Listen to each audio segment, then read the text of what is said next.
Right, hello one and all. I just thought I'd do a quick video on kit that I thought was worth having above the norm. And this one's about binoculars and spotting scopes. So there's my range, and I'll take you through them one at a time. Cheers. Right then, the first bit of kit is a basket monocular. Comes in a nice little padded pouch with a belt loop on the back. The thing I like about it is you can just stick it in your pocket and forget about it, to be honest. Velcro tab, and then there's the monocular itself. 10 by 25,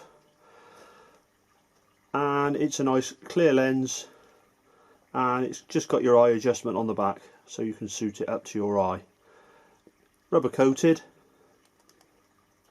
a few grips on stuff and stuff like that, but it's just a nice bit of kit to have around and use as you want. Stick it in your pocket, forget about it. Right guys, this is a pair of binos that wouldn't have featured at the start of the video or at the end of the video, because if I'm honest, I forgot I had them, but they're worth mentioning. Again, they're by Basque, whatever you want to pronounce it. Come in a nice cordula pouch, Velcro opening, and there's a surprise belt loop at the back.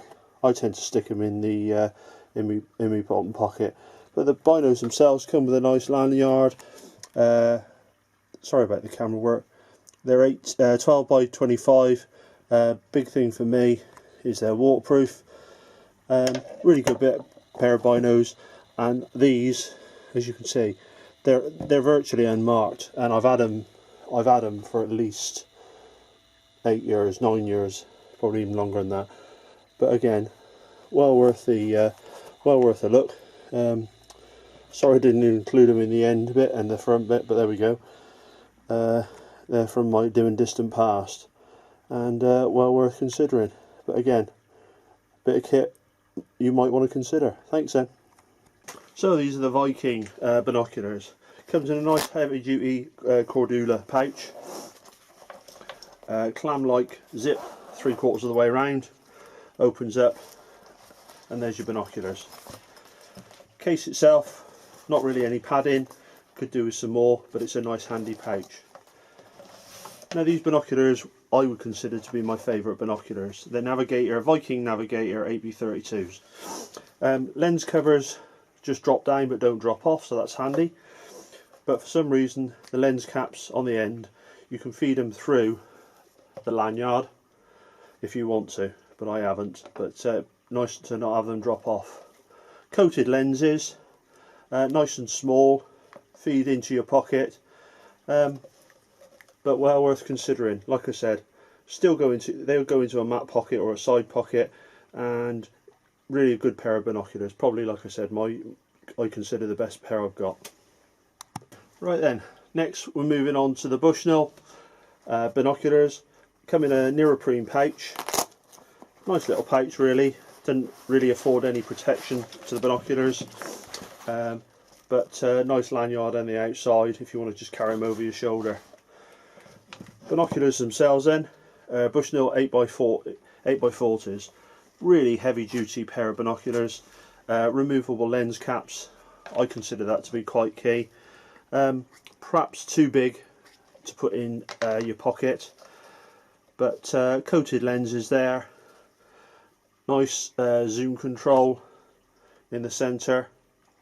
Rubber cups, eye relief. Nice pair of binoculars. Well worth considering. These then are the Clark 10 by 50 field glasses. Again, come in a small cordula pouch, neck lanyard, pretty basic, but it works. The binoculars themselves, quite decent, powerful binoculars. Come with lens caps. Again, a focusing ring in the middle there. Fully coated lenses. Nice pair of binoculars. All the binoculars I'm showing you have got light gathering capabilities in them. They're not night vision, but they work at low light. So we'll move on to the next one. Right, before we go on to the spotting scopes, what is worth considering with these is getting yourself a tripod or a bipod or a monopod. What have you got in front of you is I think it's a Manfrotto, just a single leg, but I use it as a walking stick, and that's how it's designed. It extends here up to about 5 foot. Obviously that's to protect the bottom, and then on the top here you've got a unscrewable little latch that you can mount your camera on or anything else. Because the reason behind this is with the spotting scopes, they go out to such a distance that any sort of variation, any wobble is magnified so much that to be honest, you wouldn't be able to hold it. Well, I can't, and so it's worth considering. So let's have a look at the spotting scopes then. Okay then, what you're looking at there is a 20 by 60 by 60 adventure spotting scope. You look down here, for those who don't know, hopefully you can just see that. Yeah, you look down here, you've got a focusing knob here to focus in on what you're looking through, and then an extending and a lens cover there. Actually comes with the bipod, or tripods I should say, and the bag. Now the bag's a good bit of kit, to be honest. It's Cordula and it's velvet lined, and the tripod goes in the side pocket there. So it's a good bit of kit. You'd be quite surprised how cheap these are. They come up ever so often in a German sort of supermarket that's well known, or one of two, I can't remember which one. It's not the best one I've got, but in all honesty, it's well worth the money. Well under 50 quid. So you're looking at sort of 39 or 29.99, something like that. But really good.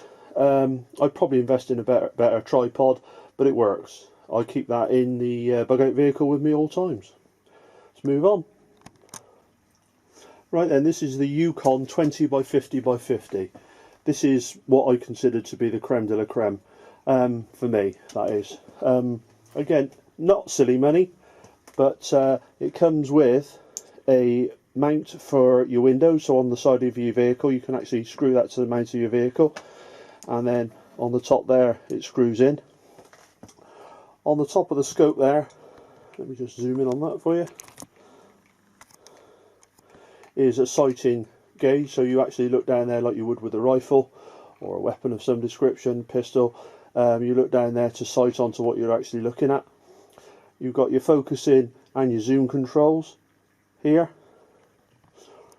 and the whole thing is covered in a nice heavy duty rubber to stop it getting bashed about too much. If anything lets it down, it's the tripod. Comes with it. To be honest, cheap and nasty. It's a shame really. I never use it with that, but that's what it comes with. Again, I'm sure you can get something better. And then finally the bag. Heavy duty bag. Bit of a cleaning cloth in there, and how to use it. So I keep all that together. But the bag's great, protects the scope, and yeah, it's a good bit of kit for me, and that's what I tend to take out with me all the time, more or less, if I'm going away. So that's a Yukon 20 by 50 by 50. Right, finally then, I just thought I'd show you this. Ignore the tripod. Yes, it is wooden. It's something I inherited. It's honest to God, it can pick up. You can see a gnat's backside at a blinking mile. It really is. It's something awesome. It's solid metal. It weighs a ton. But in all honesty, I've never looked through anything that can match it. It really is an awesome bit of kit. Fantastic optics. Sorry, I just had to stop that then just to have a look at the optics are made by a company called Pearl, who I don't really know, but the scope itself made by Wallace Heaton, to Her Majesty the Queen, no less. But it's awesome bit of kit. Very rarely take it out with me if I'm walking. Might put it in the vehicle, but it really does weigh a lot. Actually mounts into this jaws here. That flicks up and that flicks down. and it actually holds it in there. Great bit of kit, but probably too heavy. But yeah, anyway, I hope you've enjoyed that short video. I'll just give you a quick look at all the bits of kit together, and let me know what you think. Thanks very much. Right then, so there's all the kit.